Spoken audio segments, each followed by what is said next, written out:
I remember the way the bathroom tiles felt against my knees that night.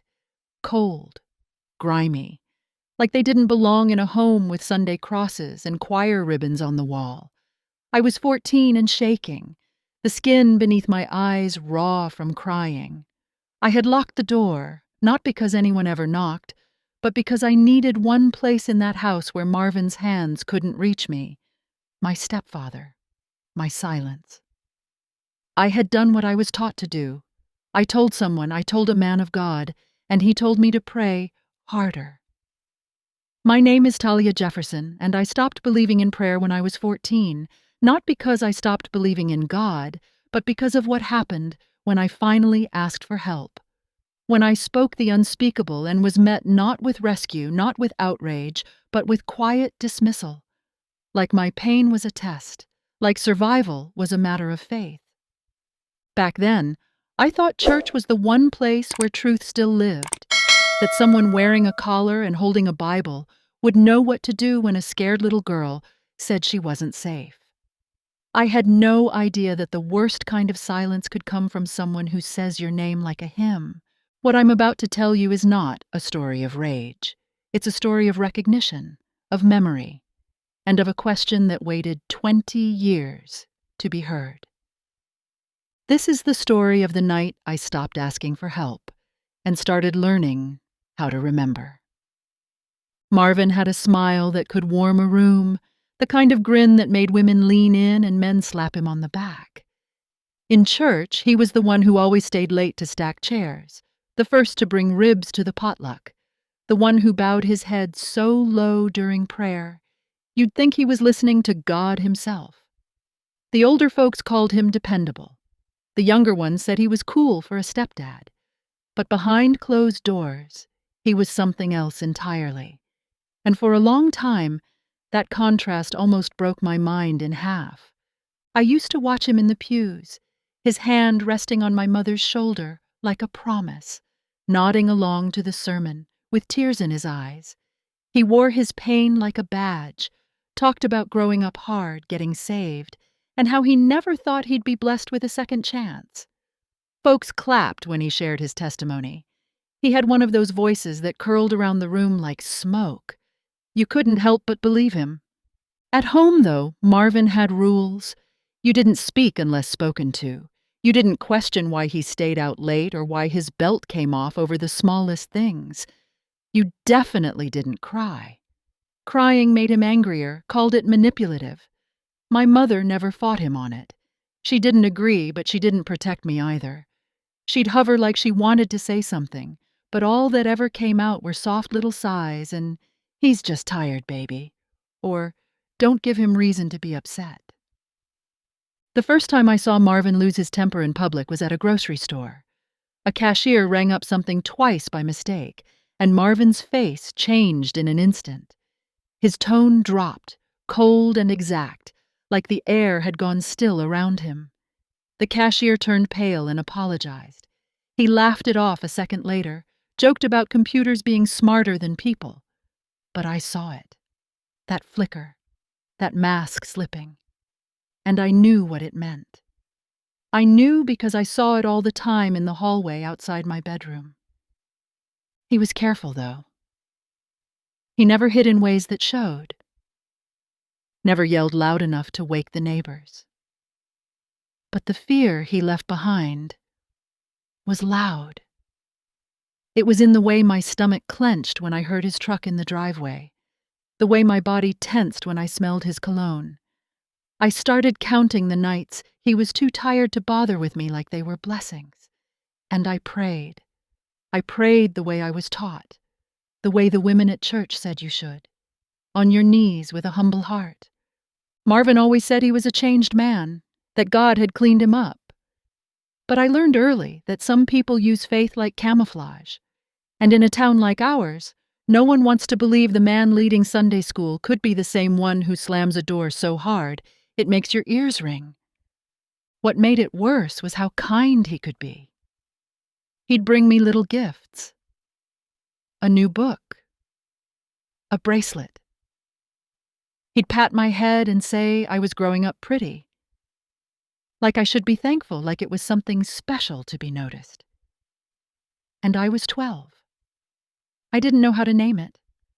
I only knew that his kindness always came with this hollow ache in my chest, that every smile from him made me want to run.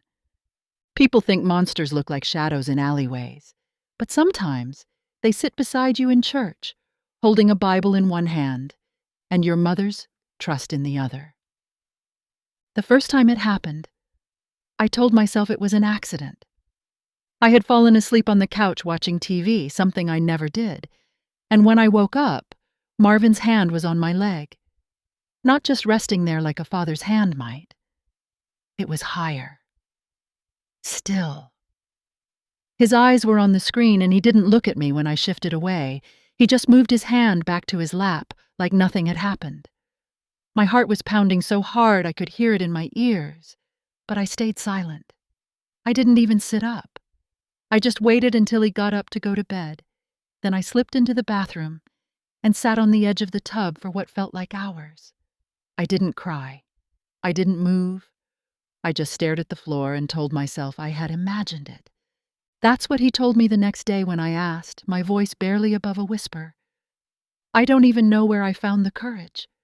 I remember standing by the sink pretending to wash a cup and saying something like, "Last night, I think maybe you touched me when I was sleeping."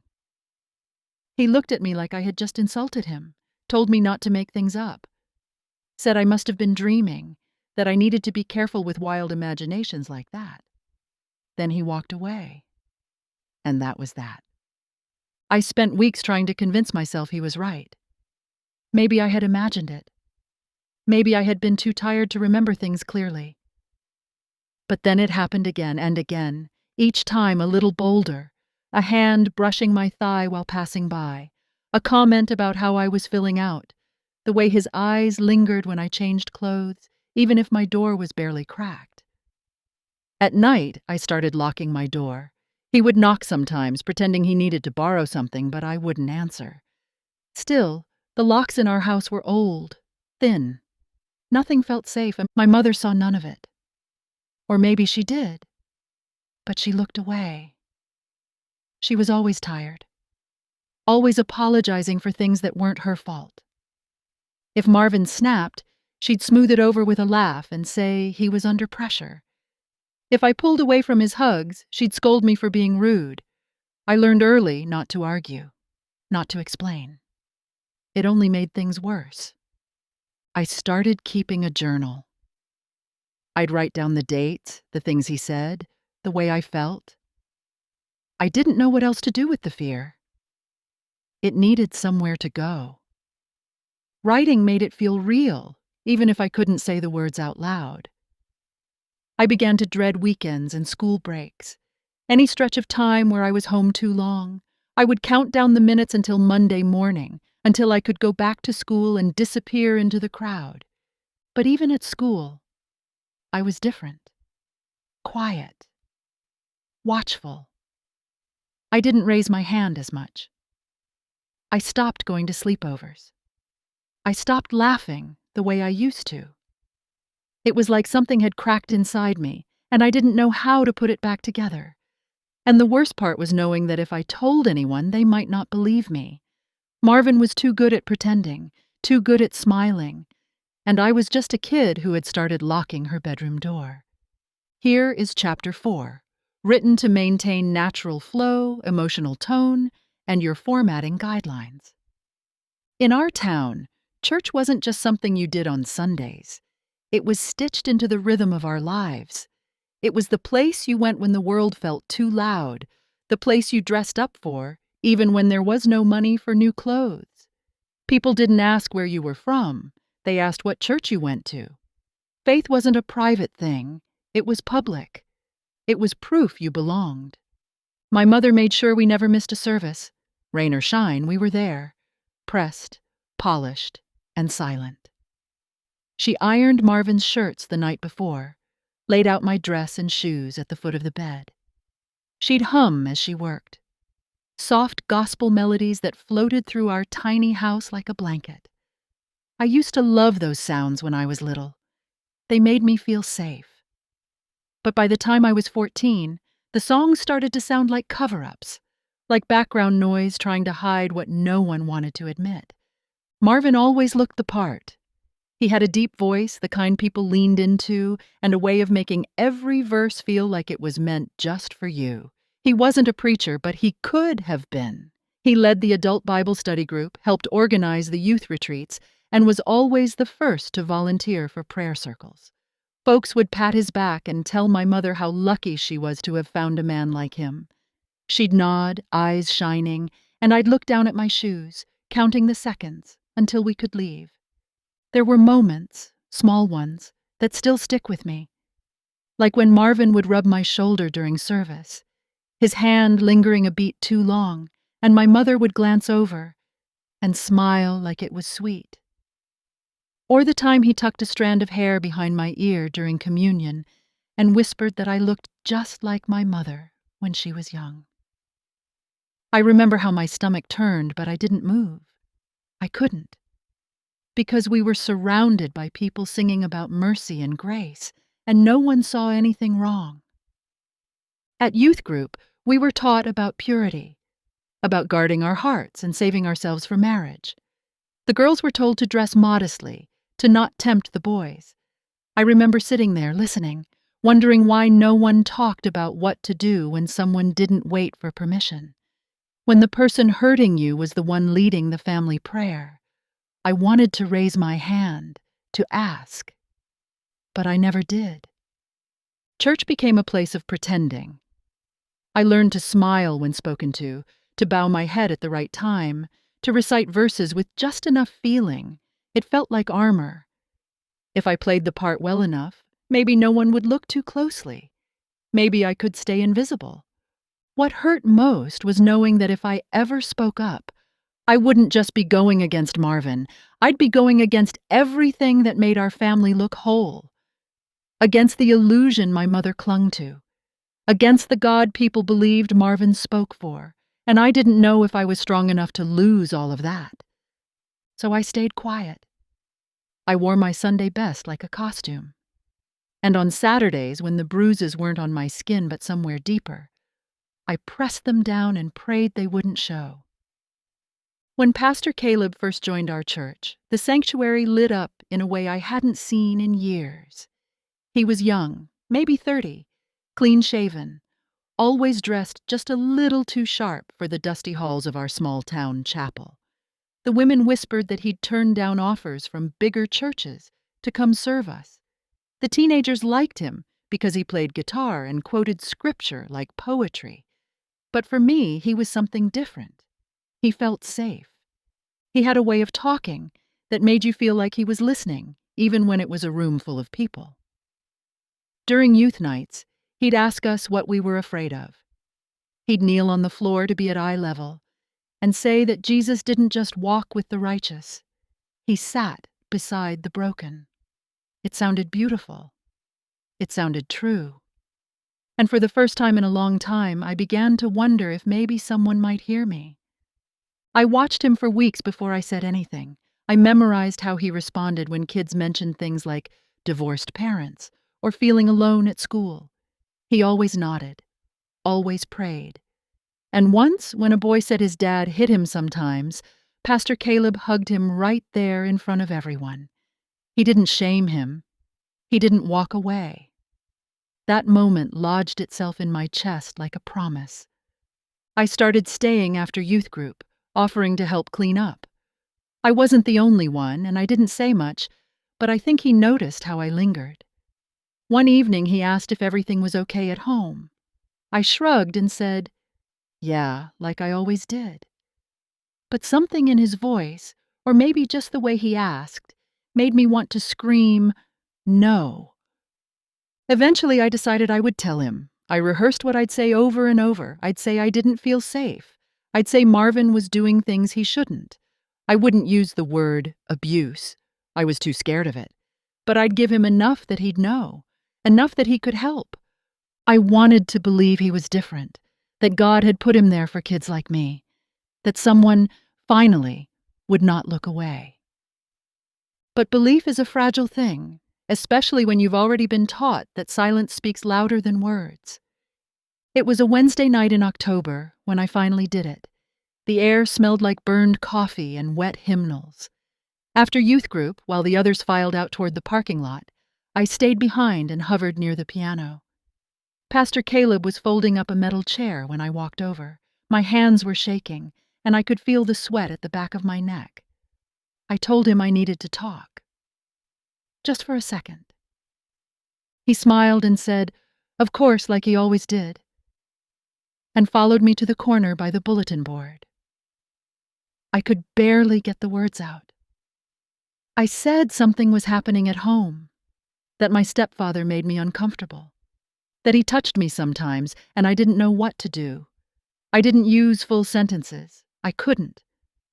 But I saw his face change as I spoke, like he understood what I was trying to say even before I finished. He didn't flinch, didn't gasp. He looked at me and nodded slowly, then said, "I hear you, Talia. I do. But you know the devil attacks families when they're already broken. He goes after the vulnerable. What you need to do now is pray harder. Submit to God. Trust His timing." I stood there, frozen. I had pictured a lot of responses: shock, concern, maybe even a promise to call someone. But I never imagined this. He didn't even sound angry, just calm, like my pain was a test, like I hadn't passed it. I asked if he was going to tell anyone, and he said that if I truly believed in God's plan, I'd understand that speaking against my family would only create more damage. He said healing starts with faith, that God can only move when we stop resisting. I remember nodding, even though I felt like I was sinking through the floor. When I left the church that night, I walked the long way home. I didn't want to face Marvin. I didn't want to face anyone. I went straight to the bathroom, locked the door, and sat on the floor just like I had that first night. My knees pulled to my chest, my hands over my mouth so no one could hear me sobbing. I had told the truth. I had asked for help. And still, nothing changed. The days after I spoke to Pastor Caleb were quiet in a way that made my skin crawl. I kept waiting for something to happen, for someone to knock on the door, for the police to show up, for my mother to sit me down and ask me why I hadn't come to her first. But there was nothing. No phone calls, no visit, no sermons about protecting the children. It was like the conversation had never happened. I still saw Pastor Caleb every week. He still smiled at me, still asked the group questions about grace and forgiveness. But he never pulled me aside again, never followed up, never even looked at me long enough to show he remembered what I'd said. And in that silence, I started to disappear. I stopped going to youth nights. I said I was busy with school. My mother didn't press. Marvin barely noticed. I watched from my bedroom window as they left for church without me. The longer I stayed away, the more it felt like maybe I didn't belong there anymore. Maybe I never had. That was the year I stopped praying. I still mouthed the words when my mother said grace at dinner, still bowed my head at Christmas. But inside, there was nothing left. My prayers had turned into questions, and my questions had been ignored. I felt like I was screaming into a well and only hearing my own voice echo back. I didn't tell anyone else, not the school counselor, not a friend, not even myself sometimes. I tucked it all away like a letter you never send, and I tried to get through each day without falling apart. I focused on grades. I joined a book club. I found small things I could control, like folding my laundry a certain way or walking to school even when it rained. Survival became routine. But some nights, I would lie in bed and replay Pastor Caleb's words. Pray harder. Submit. Trust. They rang in my ears like a song I couldn't turn off. And the worst part was that a part of me believed him. That maybe this was a test. That maybe I hadn't been faithful enough. that maybe I was the one who failed. It would take years before I understood the truth. That silence is not wisdom. That faith without action is just a mask. And that the people who hurt you the most are often the ones who ask you to suffer, in the name of something holy. By the time I turned 16, I had learned how to move around the house without making noise. I knew which floorboards creaked and how to close the bathroom door without it clicking shut. I knew how to keep my eyes down during dinner and how to breathe quietly when Marvin walked by. Survival had become muscle memory. Marvin's attention started to drift by then. I don't know if it was because I was older or if something else had caught his eye. He wasn't as careful anymore, wasn't as interested in hiding the sharpness in his voice or the bitterness in his silence. He'd still touch my arm too long, still find reasons to comment on what I wore. But the threat of him walking into my room at night began to fade. And yet, the fear didn't leave. It settled into me like smoke in a curtain, clinging even when the fire was out. I graduated high school early. No parties, no pictures, just a simple handshake from the principal and a car ride home with Marvin, in silence. My mother smiled and said she was proud, then reminded me not to forget to thank Marvin for letting me use his car to get to the ceremony. I mumbled something and went to bed before the sun set. That night, I packed what little I had into 2 garbage bags and hid them in the back of the closet. The day I left, no one tried to stop me. I said I was moving closer to college, but I never applied. I just needed distance.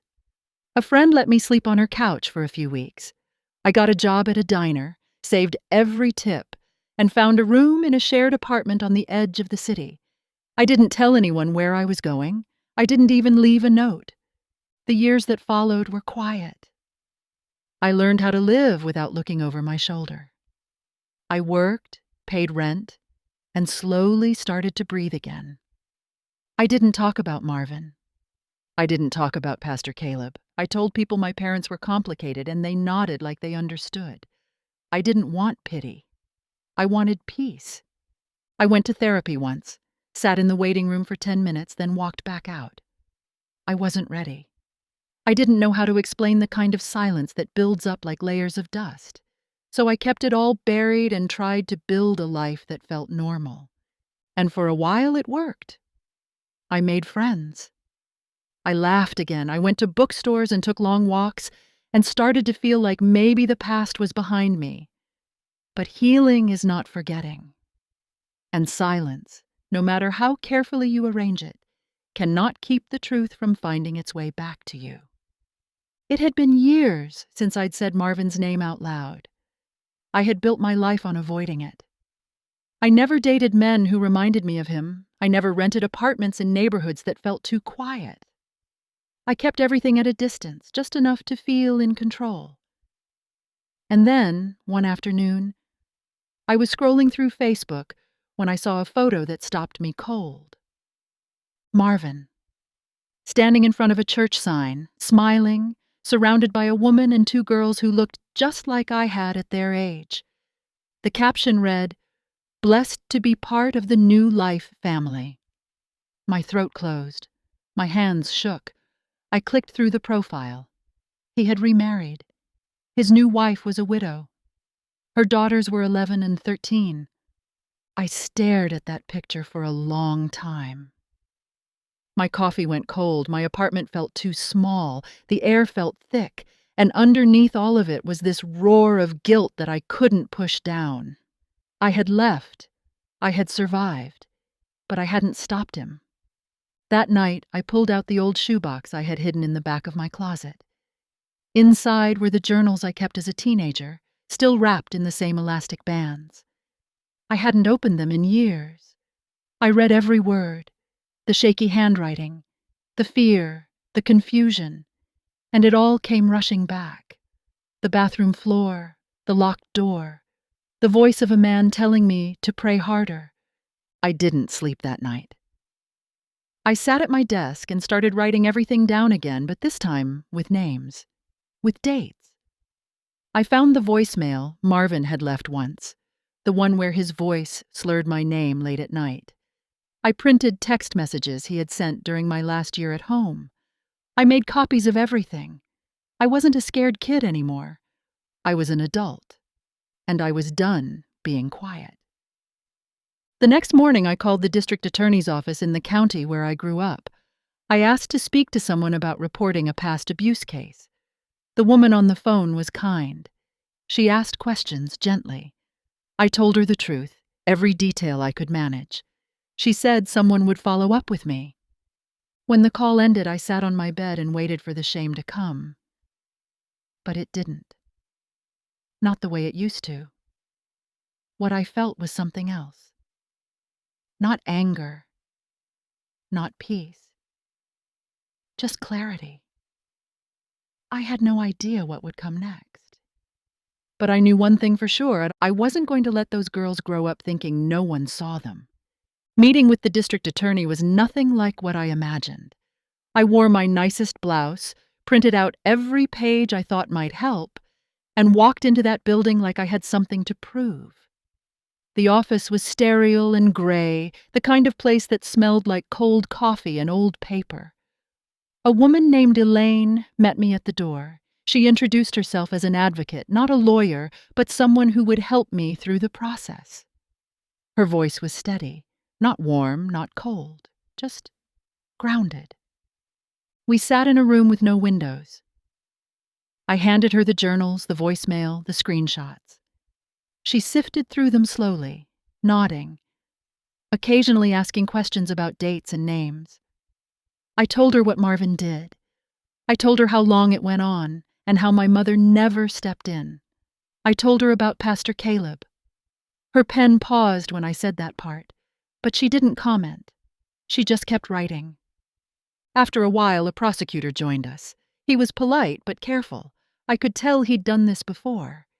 He explained what historical abuse meant in legal terms, that cases involving events over a decade old were hard to prosecute without physical evidence or multiple witnesses, that memories fade, timelines blur, and juries struggle with the past when the present looks clean. Still, he said they would look into it. They would reach out to Marvin. They would try to find a pattern. That word stuck with me. Pattern. As if what happened to me was a design, a structure. It chilled me. Because he was right. It wasn't random. It was methodical. It had rules. It had repetition. Over the next few weeks, I received updates. They had interviewed people from the old church. Some remembered Marvin as strict, but kind.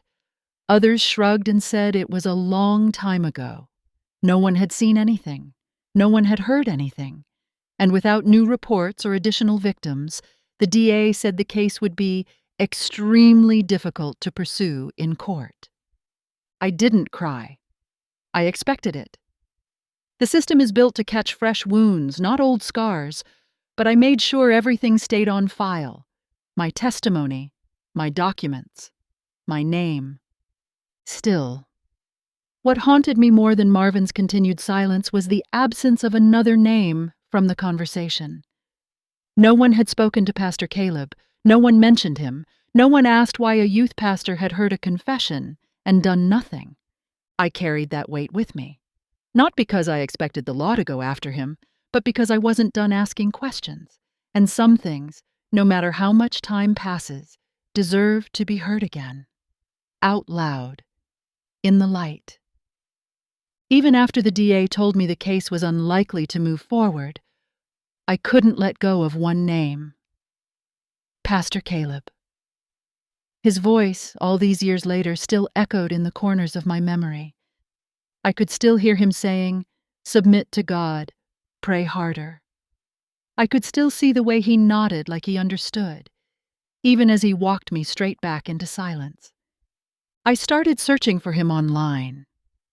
It didn't take long. His name was attached to a bigger church now, one with glossy social media pages and high production sermons. He had written a devotional book. He was quoted in local Christian newsletters, speaking about the importance of protecting children and restoring broken homes. His face was the same, just a little older, the same clean-cut smile, the same eyes that once looked at me and chose nothing. I clicked through photos of his church staff, his family, the rows of teenagers gathered for worship nights. And then I saw the announcement. He was going to be the keynote speaker at a youth rally 2 hours from where I lived. The theme was Faith That Stands. I stared at the flyer for a long time. I wasn't sure what I was looking for, but I knew I couldn't ignore it. The thought of being in the same room with him again made my chest tighten, but it also stirred something I hadn't felt in years. Not vengeance, not hate, just the need to be seen, the need to say, without shaking, what I had once whispered behind the church bulletin board. I didn't care who believed me anymore. I just wanted him to remember. So I bought a ticket, picked out a seat in the front row. I didn't tell anyone I was going. I wasn't doing this for closure or justice. I was doing it because silence had shaped too much of my life, and I wanted one moment where I spoke back into it. I packed the journals. I printed one page from the police report. I didn't know if I would use them, but I needed to carry them, like proof I hadn't imagined any of it, that I was not some confused girl in a church dress. I was a grown woman who had lived through it. And that day, as I stood in front of the mirror before leaving, I looked at myself, really looked, and whispered, "You don't owe him your fear." The rally was held in a renovated auditorium that smelled faintly of fresh paint and carpet glue. The walls were lined with banners about hope, healing, and transformation. Teenagers milled about in matching shirts, volunteers handed out programs, and the music thumped through the walls like a heartbeat. I felt like an outsider, a shadow moving through a world that had forgotten me. I found my seat early, front row center. I didn't look around much. I didn't want to see the faces of people who might smile the way Marvin used to, or speak in the warm tones Pastor Caleb had mastered. I kept my eyes on the stage and waited. He came out with the usual energy. The crowd clapped. He thanked everyone for coming, said it was a blessing to be back in the South. He shared a joke about bad coffee and long sermons, and the room laughed. Then he opened his Bible and began. It was the same cadence I remembered, the same blend of charm and authority. He preached about standing firm in faith, about listening to God even when the world is loud. And for a moment, it felt like I was 14 again, sitting in a folding chair, wishing someone would look past the mask I wore. When he opened the floor for questions, I stood before I could change my mind. My voice was steady. I asked what he would say to a girl who came to him afraid, who said her stepfather made her feel unsafe, and who was told to pray harder instead of being helped. The room fell quiet. Every head turned. Pastor Caleb squinted, trying to place me, and then I said my name. His face shifted. Just slightly. A flicker of recognition. Of discomfort. He opened his mouth, then closed it again. I didn't need him to respond. I had said what needed saying, and I wasn't there to comfort him. The silence in that auditorium was louder than any prayer circle I had ever sat in. It was the kind of silence that forced people to see. Not just me, but every girl who had been told her fear was a spiritual weakness. Every child dismissed in the name of preserving peace. I turned and walked out before he could find his words. My legs were shaking by the time I reached the parking lot, but my chest felt lighter than it had in years. I had carried that moment with me for so long, waiting for a time it could be put down. And I had done it. Not as a broken girl, but as someone who finally understood the power of her voice. In the weeks after the rally, I didn't hear from Pastor Caleb. I didn't expect to. I wasn't interested in apologies or explanations. What I needed from that moment, I had already taken. It wasn't closure that I wanted. It was witness. People talk a lot about justice like it has to be big and loud, like it needs courtrooms and news coverage and headlines. But sometimes, justice is a question that won't disappear. A quiet demand in the middle of a room full of people who were taught not to ask it. That's what my question was. Not just to him, but to every adult who ever told a child to endure for the sake of family, or faith, or image. What would you say now, when the child is no longer a child? When the silence you fed has finally found its voice? I kept replaying his expression, the way his shoulders tensed, the way his smile faltered. And I knew he remembered. Maybe not every detail. Maybe not every word. But he remembered enough to be afraid. Enough to wish I had stayed gone. I didn't need the crowd to applaud me. I didn't need anyone to follow me out or ask me for the full story. That moment wasn't for them. It was for the girl I had been. The one who sat on bathroom tiles with tears in her mouth and prayer in her throat, waiting for someone to care. I had waited 20 years to ask that question out loud. 20 years of swallowing it every time someone said, "He's such a good man," or "You're lucky to have him." 20 years of pretending that spiritual advice wasn't just a script used to keep me quiet. What would you say now, Pastor? Now that I'm not afraid? Now that I remember everything? Now that I stood in front of you and spoke the truth you once ignored? Some truths don't need validation. They only need space. And I had finally taken mine. After the rally, life didn't shift in any dramatic way. I went back to work. I did my laundry. I returned my library books on time. The world kept spinning, and no one stopped me in the street to say they had seen me confront Pastor Caleb. There were no headlines, no follow-up calls, just the quiet return to normal. Except that now, something inside me felt different. Not louder, not lighter, just settled. I think sometimes we wait for healing to arrive like a parade. We picture a day when the pain lifts completely, when every scar fades, and we finally feel untouched. But healing, for me, arrived more like a slow breath. It showed up in the way I no longer flinched when a man stood too close, in the way I stopped second-guessing my memory, in the way I allowed myself to speak without checking first to see if anyone else believed me. Pastor Caleb never reached out. Not a word. But I think about that moment in the auditorium often. I think about how many people sat in that silence, how many wondered who I was or what I meant, and I hope, in some quiet part of them, they understood. That not every question needs to be answered to leave its mark. Justice, I've learned, is not always a verdict. Sometimes it is simply the truth, named and spoken, where it once was buried. Sometimes it is a girl who becomes a woman, walking back into the places that once erased her, not to be rescued, but to be remembered. I still carry the journals, not because I need proof, but because they remind me that I was never crazy, that I was never alone in what I felt, that even when the people around me chose silence, I chose to survive. And that is no small thing. I think about Marvin, too. Not often, but enough.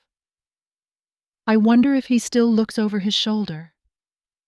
If he feels that cold awareness that someone knows the truth. That someone saw what he did and named it. I wonder if his new wife ever questions him, or if her daughters have started locking their bedroom doors. And I think about my mother, who once hummed gospel tunes in the kitchen and turned away from what she did not want to see. I no longer need her to admit anything. I no longer need her to change. I have stopped waiting for the people who hurt me to apologize. They might never speak, but I will. What stays with me most is that moment of stillness standing in front of Pastor Caleb, watching his face shift as he realized who I was. It was not revenge. It was not power. It was clarity. I had given him a question that could not be prayed away. Sometimes justice is not loud. Sometimes it is not a gavel or a courtroom or a headline. Sometimes it is a voice in a microphone asking, "What would you say now?" And sometimes the only answer is the silence that follows, the silence that no longer belongs to me.